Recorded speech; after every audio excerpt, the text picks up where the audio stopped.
କିନ୍ତୁ ନିଶାଟା ଭଲ ପିଲାଟା, ଏଇଟା ମିଛରେ ତାକୁ ବଦନାମୀ କରୁଛନ୍ତି।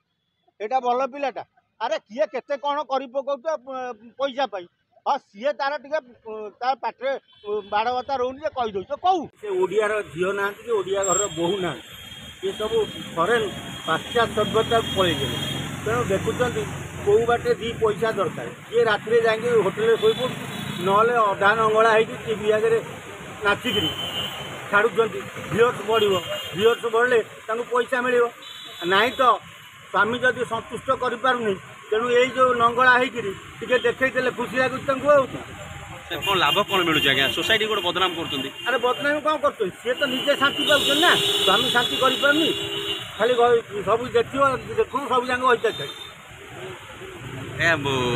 ରିଲ୍ସ କରିବା ଦ୍ୱାରା ସେମାନେ ବହୁତ ନାଁ କମାଉଛନ୍ତି ସେମାନେ ଭାବୁଛନ୍ତି।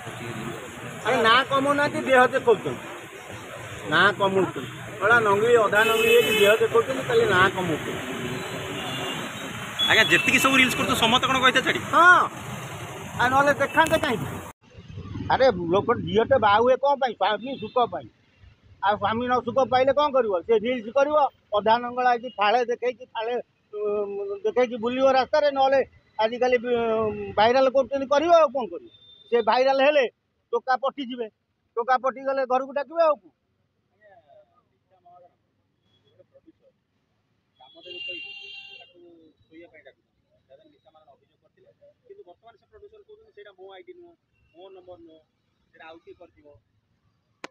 ତେଣୁ ସେ ଯିଏ ଯଦି ମାନୁନି ତା ଆଇଡି ନୁହଁ, ତାର ନୁହଁ, ତାହେଲେ ଭଲ କଥା। କିନ୍ତୁ ନିଶାଟା ଭଲ ପିଲାଟା, ଏଇଟା ମିଛରେ ତାକୁ ବଦନାମୀ କରୁଛନ୍ତି। ଏଇଟା ଭଲ ପିଲାଟା, ଆରେ କିଏ କେତେ କ'ଣ କରି ପକାଉଛ ପଇସା ପାଇଁ। ହଁ ସିଏ ତାର ଟିକେ ତା ପାଟିରେ ବାଡ଼ବତା ରହୁନି ଯେ କହିଦେଉଛ କହୁ। ସିଏ ବା ରିଲ୍ସ କରିକି ମାଇକିନା ମାନେ ଅଧା ଦେଖେଇକିରି ନାଚୁଛନ୍ତି। ସେ ତ ସେଇଟା କରୁନି ନା, ସିଏ ପାଟିରେ କହୁଛି ଭଲ ଝିଅ।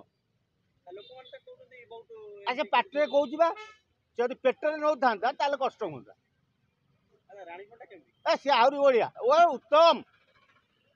ରାଣୀ ପଣ୍ଡା ବହୁତ ବଢ଼ିଆ। ଦେଖିବୁ ଯୋଉଠି ବିପଦରେ କିଏ ପଡ଼ିଥିବ ରାଣୀ ପଣ୍ଡା ଛିଡ଼ା ହେଉଛି। ଏମାନଙ୍କୁ ମୁଁ ସପୋର୍ଟ କରେ।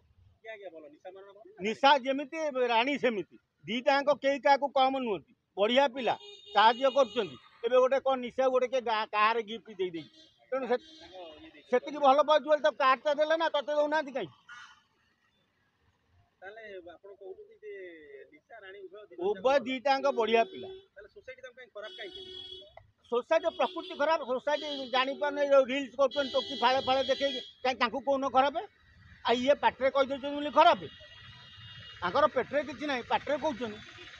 ବଢ଼ିଆ ପିଲା। ନଙ୍ଗଳା କରି ଆଉ ଯୋଉ କେସ୍ ବାସ କଲେ କିଛି ଲାଭ ନାହିଁ, ସିଧା ଧର ମାର।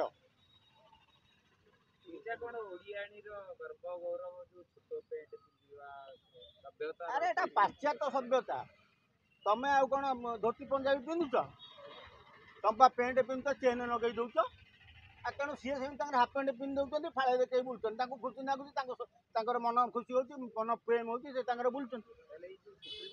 ନାରୀ ସ୍ୱାଧୀନତା, ଆମର ଦେଶର ପ୍ରଥମ ମହିଳା ନାରୀ, ନାରୀ ମାନେ ବଢ଼ିଆ, ନାରୀ ବହୁତ ବଢ଼ିଆ। ଆରେ ସେଟା ଶଳା ଚୋରୁଟା, ପ୍ରକୃତରେ ଚୋରୁଟା। ସାରଥୀ ପରେ ଏଟା ଚୋରୁଟା। ତା ନାଁରେ 2-4 ଥର ମୁଁ ଦେଇଛି, ନ୍ୟୁଜ୍ ଲେଖିଛି ଭଦ୍ରକିଳାରେ। ଏଟା ହେଲା ଡକାୟତଟା। ସମ୍ପୂର୍ଣ୍ଣ ଡକାୟତ, ଟିକେ ଝଡ଼ା ଫୁଙ୍କା ଜାଣିଛି। ତ ବେକରେ କି କାନ୍ଧରେ ପେଟରେ କୋଉଠି ଟିକେ ଲାଗି ଯାଇଥିବ, ଯଦି ରକା ପଶିଯାଇଥିବ, ସେଆକୁ ଫୁଙ୍କି ଦେଇ ଗୋଇଠା ମାରିଦେଇ କହିଲା ହେ ମୁଁ ଛଡ଼େଇଲି।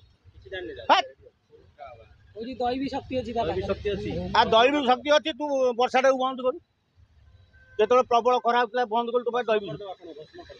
ଆଉ କରିକି ଦେଖୁ, ମୁଁ ନଙ୍ଗଳା ହେଇ ତାପରେ ମୁତି ଦେବି, ଭସ୍ମ କରିଦେବ। ଶଳା ସାରଥୀ ପାରିଲାନି, ଇଏ କ'ଣ ପାରିବେ?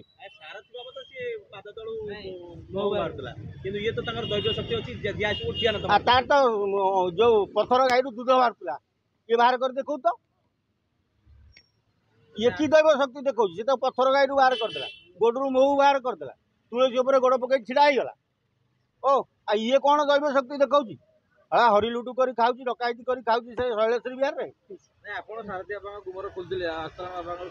କହୁଛ ଯଦି ଖୋଲିଦେବା। ଆଉ କ'ଣ 4-5 ସପ୍ତାହ ଦିଅ ଖୋଲିଦେବା ଆଉ ପ୍ରତି ସପ୍ତାହରେ ବାଡ଼ିଲେ ସଫା ଆଉ ଚାରିଦିଗ ଭଣ୍ଡ ଆପଣ ପଡ଼ିଥିଲେ ବଜ୍ରକିଲା ପର୍ଯ୍ୟନ୍ତ ଆପଣ କରୁଥିଲେ ତ ଅତି ଶୀଘ୍ର ଖୋଲମଖୋଲା ଆପଣ ଆସନ୍ତା ସପ୍ତାହରୁ ଆରମ୍ଭ କରିଦେବା ଆର୍ତ୍ତଙ୍କର ଇତିହାସ ଆର୍ତ୍ତ କେମିତି ଚୋରି କରୁଛନ୍ତି ଦୋକାନ ଏବେ କ'ଣ ମନେ ପଡ଼ିବ ସେଟା ଟିକେ ଠିକ୍ ଟାଇମ୍ରେ ଠିକ୍ ସମୟରେ ମନେ ପଡ଼ିବ ନା ଆଉ ତମେ ସକାଳୁ ସକାଳୁ ମୋତେ ପଚାରିଲେ କେମିତି ହେବ ମୁଁ ସନ୍ଧ୍ୟା ପରେ ସବୁ ନ୍ୟୁଜ୍ କରେ ସବୁ ରୋଗ ବାଗ ଭଲ କରିଦଉଛି ହଁ ଯାଇକି ଝାଡ଼ି ହେଇକି ଆସୁନୁ କିଏ ମନା କଲା ବହୁତ ଶୀଘ୍ର ତାହେଲେ ପର୍ଦାଫାଶ ହେବ ଆର୍ତ୍ତର ନେବା ପକ୍କା ଜବାବ ଦେଇ ତମକୁ ଆଜି ଗଛ ମୂଳେ ଆର୍ତ୍ତକୁ ସଫା କରିଦେବା କିଛି ଶୁଣିବାନି ତାକୁ ଖାଇଗଲା ଓଡ଼ିଶାରେ ଗୋଟେ ଟିଭି ଚାଲୁଥିଲା କୋଣାର୍କ ଟିଭି ଓଡ଼ିଶାର ଗୋଟେ ଗର୍ବଗୌରବ ଅନୁଷ୍ଠାନ ସିଏ ଥିଲା ସିଏ କୁଆଡ଼େ ପଳେଇଲା ଯଦି ସିଏ ଥାଆନ୍ତା ଆଜି ଲୋକ ନା ପାନାସୋନିକଠୁ ଆରମ୍ଭ କରି ଆଉ କିଛି ଓଡ଼ିଶା ଜିନିଷ ଓଡ଼ିଆ